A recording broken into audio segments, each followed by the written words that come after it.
Me artistët ne lidhemi përmes artit të tyre, me një piktor përmes pikturës, me një fotograf përmes fotove të tij, me një këngëtar, me një artist të skenës, me një soprano, mezzosoprano përmes zërit të saj. Çfarë ndodh kur artistit për një moment i duket sikur nuk e ka më dhuntin? Fillojmë.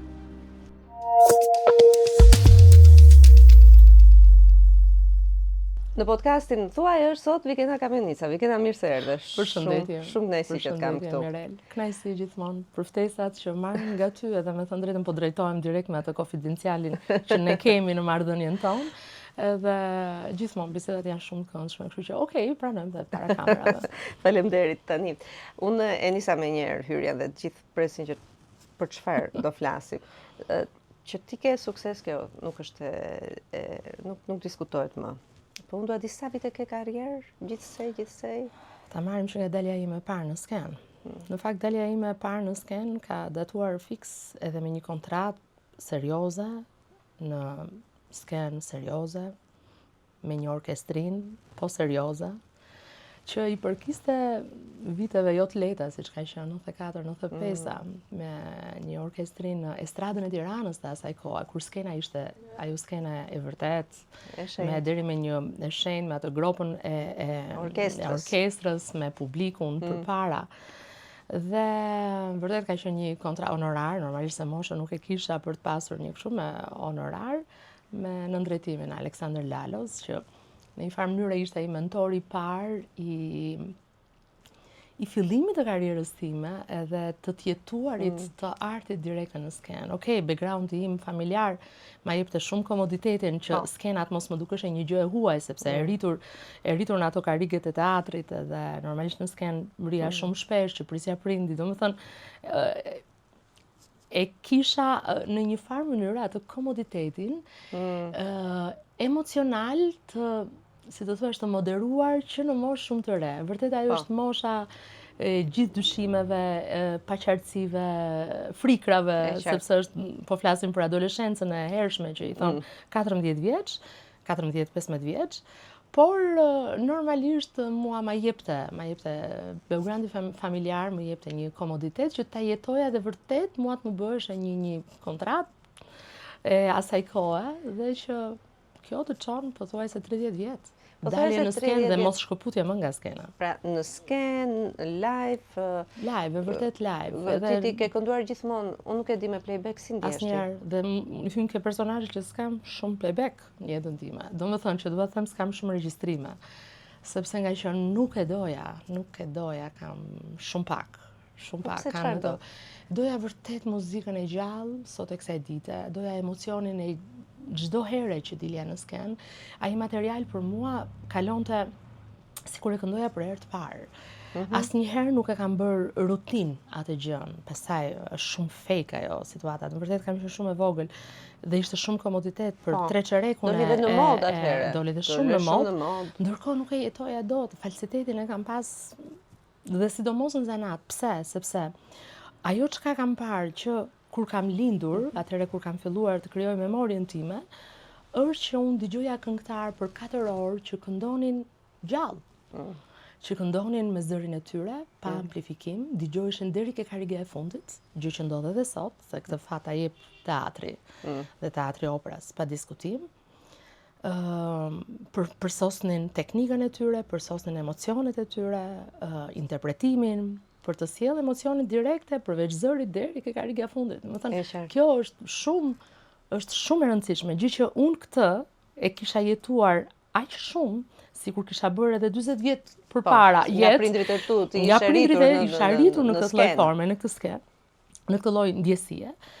Gjë që kur filloi doli playbacku më duke vërtet nuk e pranoja dhe s'e kam pranuar. S'kam dalë në festivale, s'e kam pranuar. Se ke pranuar asnjëherë që të... Nuk e kam pranuar. Tani e ndjej shqetësim. Pse? Se mund të kisha gjërat që të më ngelnin, emocionet. Domethënë, deri diku, me thënë drejtën. Pastaj më mjaftojnë ato gjërat live që kam gjithmonë kujtime janë. Por mund të kishin ngelur vërtet, si të thuash, kujtime të bukura për atë moshë, për aq atë çka jetoja në atë periudhë. Se kjo është e bukura e zanatit tonë, që ti si e jeton një produksion sot nuk e jeton, se varet se si je ti, je pjekur më tepër, ke emocione të tjera, ke ndjesi të tjera, kupton ndryshe. E gjitha, domethënë kam bërë Carmenin për herë të parë 25 vjeç dhe nuk mund të jetë njësoj si pas 20 vjetëve. 20 vjetë vërtet ndjesha Carmen, sepse kuptoja vërtet femrën në çdo drithije të saj.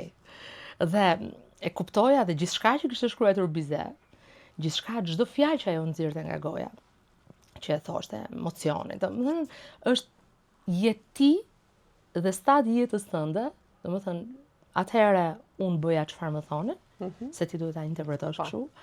Më pas ti vën zonja që e di ti pse duhet ta interpretoj kështu. Ti pse e dija vetë si ishin marrëdhëniet me kolegët, me partnerët në skenë, e shihja vërtet vihesha në petkat e saj për të patur marrëdhënie, si e mendoja edhe unë, bashkë me Carmenin, duke thënë atë mendim.